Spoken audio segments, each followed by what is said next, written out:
Welcome to A Few Good Minutes with the Department of Behavioral Health. The host for today is Lieutenant Commander Robert E. Van Meer. Lieutenant Commander Van Meer is an officer in the United States Public Health Service Commissioned Corps. Welcome to A Few Good Minutes with the Department of Behavioral Health, Commander's Edition. The purpose of these short video briefs is to give new commanders and existing commanders information and particularly policies on how to interact with the Department of Behavioral Health. We are fortunate today that our guest is a subject matter expert. It's Policy Officer of the Department of Behavioral Health, Major Stacy Krause. Hi, thanks for having me on. I'm Major Stacy Krause, and I'm the Director of the Clinical Psychology Internship here at Fort Bragg, and I'm also the Policy Officer for the Department of Behavioral Health. Okay, well, I know that, again, I'm not an Army officer. I mean, the blue uniform gives it away. And I know that the commands usually switch over about every 2 years. Is that correct? That's correct. And so when they get in there, I know we call it being, learned by the fire hose. They're overwhelmed. And the first time a behavioral health issue may come up, they may not know how to interact. But they do have a tool at their disposal that they could use, and that's called the Command-Directed Behavioral Health Evaluation. Okay, and what exactly is this Command-Directed Behavioral Health Evaluation? So it's every commander has the ability, if in good faith they believe that behavioral health symptoms are potentially presenting a safety risk or impacting a soldier's ability to execute a military mission safely, they have the right to request that they be evaluated by a qualified behavioral health provider to get some recommendations about the way forward. Okay, two things come to mind from that, and one is by safety concerns. We mean danger to self and danger to others. Yes, and so that would constitute either soldiers making verbal statements or actions that suggest that they could be at risk of harming themselves or others. Okay. And then the other is, we said qualified behavioral health professional. So who falls under that umbrella of a qualified behavioral health professional? So it's psychologists, social workers, and psychiatrists who have specialty training in conducting evaluations of this type, who are formally credentialed to do so. Okay, so somebody has looked at them, they've done this before, they've done it under supervision, and they're like, okay, these people are good to make these type of calls. Exactly. Okay, and I believe we said there are how many types of these type of a command-directed behavioral health evaluation are there? Yes, there's two types, emergent and routine. Okay, and so let's just start with routine. When we think in terms of routine, I was always kind of taught that, routine can be 7 to 10 days before that needs to be done. So what kind of time frame would we look here if we consider it to just be a routine command-directed? So of course we would want to see soldiers as soon as is realistic and feasible for the commander's schedule, but we do try to offer appointments within a 5 to 10 business day time frame, but we're flexible with units that might have particular mission demands that require a shorter or longer time frame. Okay, and then emergent, we kind of got emergency in the name. What are we looking at there? This is reserved for cases where you have imminent concerns about a soldier's safety and they need to be seen that day. Okay. So they have to be seen right away because the concern is so great. And what I'm wondering is that we have the emergent and then we have the routine. So in the routine, are we able to get more information because it's scheduled? We have more time. And emergent, we're doing, we're getting the big kind of ticket items that we need to look at, but we're not getting into all the other kind of issues. I don't know if I'm even saying that correctly. No, I follow what you're saying. The information that comes from the two types of evaluations is roughly the same, okay. Although the emergent evaluation is going to focus on immediate safety concerns predominantly. Whereas there might be some additional time or soldiers might be in a different place to spend more time discussing behavioral health issues and engaging in meaningful planning for a routine evaluation. So, the commander is, in this position, he has these people that he's looking, after and over and has command authority over. What kind of things should they, be looking for that may say, hey, I want to go get this guy or individual soldier checked?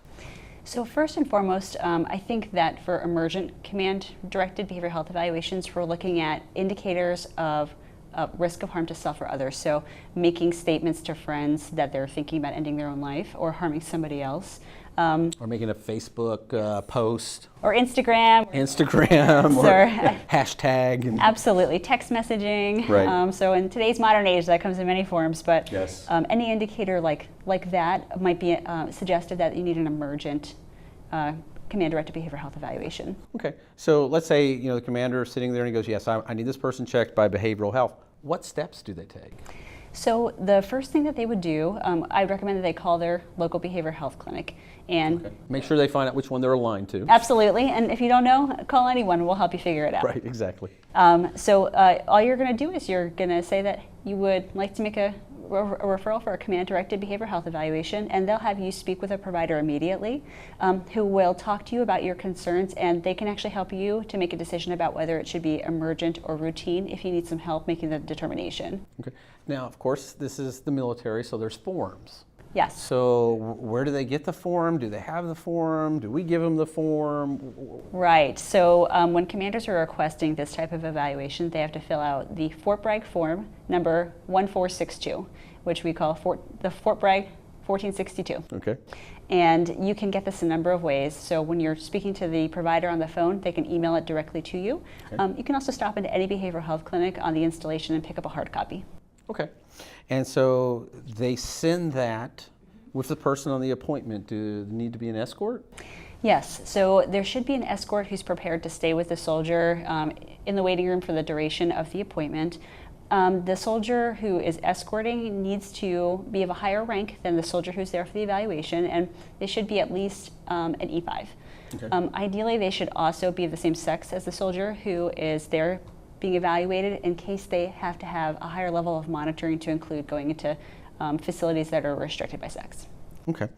And so the commander sends this in, he's got the correct form, and so now he's waiting for feedback. So what role will he play? Does he get called? Does he get talked to? Does he get a written report? What comes? Yes, all of the above. All right. So the appointment itself will span between 30 and 90 minutes, depending on the complexity of the situation. And the commander should expect to receive a phone call the same day from the provider, giving them the basic outlines in terms of... So it would be helpful for when the escort comes to have a correct phone number. Yes. For the commander, and let the commander know we will be calling in a short period of time. Yes. So they'll be available. Absolutely. Yeah. So the provider will call you the same day. They will give you the basic information from the evaluation, and they will also give you the same information in writing on a Department of the Army Form 3822, a mental status evaluation form. That way you have it in both formats, so there's no pressure to write down everything they say. When you talk to them on the phone, you can really just have a conversation about the outcome. Okay. And usually what kind of information is given on this form? So the main information that's included on the form focuses on ensuring that we have any appropriate duty limitations in place if they're indicated. And we also will make some recommendations in terms of long-term fitness for duty, and we'll give you some specific feedback on ways that the command could support the soldier. Okay. Are there any particular, like in the experience that you've had, where somebody has sent over for a command directive and it's like, this really wasn't appropriate? I think that all the time commanders are trying to do the right thing for soldiers. They really are. Sure. But I think sometimes soldiers, they don't have any imminent risk of harm to self or others. They just have some stressors going on in their life, and they are also 100% willing to self-refer and to care. So in those kinds of situations, I think commanders are best served encouraging their soldiers to just seek treatment on their own, making sure they actively talk to them about stigma, and that is not endorsed by their organization, that any soldier can feel free to go to behavioral health when they need to.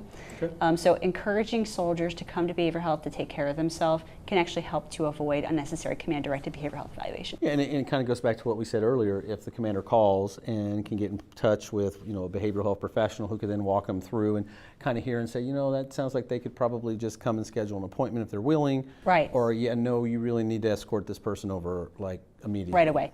Yeah, and information from us is free, so you can call us as many times as you want to, and we would love to talk to you about what's happening, because our aim is to help keep soldiers in the fight, to keep everyone safe and functioning as well as they possibly can. So if that means that you call us a bunch of times and you don't end up scheduling with us, that's okay. Yeah, no harm, no foul. That's right. When in doubt, Call us. Call us, because that's what we're here for. Absolutely.